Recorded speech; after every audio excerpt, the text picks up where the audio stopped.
আজ বানাবো ঘরের উচ্ছে গাছ থেকে পাড়া পাতা দিয়ে বড়া। তো হ্যালো এভরিওয়ান, আমার একটি নতুন রান্নার ভিডিওতে সবাইকে স্বাগত। তো দেখতেই পাচ্ছ গ্রামে উচ্ছে গাছগুলো হয়েছে, আর এই বর্ষাকালে যে গ্রামের প্রকৃতি এত ভালো লাগে, এত মনোরম, মনে হয় যেন গ্রামেই থেকে যায়। তো উচ্ছে পাতাগুলো এনেছি বাড়িতে। তো উচ্ছে পাতাগুলো ভালোভাবে ধুয়ে নেবো, তারপর ভালোভাবে সরু সরু করে কুচিয়ে নেবো।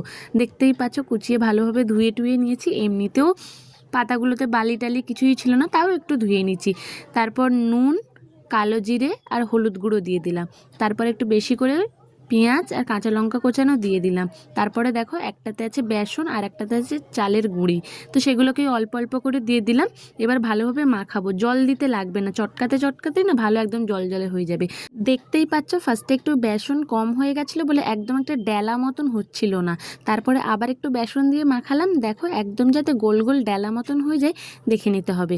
তারপর ফ্রাইং প্যান বসিয়ে দিলাম, সর্ষের তেল দিয়ে দিলাম। এবার তেলটা গরম হয়ে গেলে ভালোভাবে খুন্তি দিয়ে সব জায়গাটাকে দিয়ে দেবো। তারপর যে ওই যে ব্যাটারটা বলতে পারো মাখানোটা, সেটা এবার ছোট ছোট ডেলা পাকিয়ে দিয়ে দেবো বড়ার শেপ করে।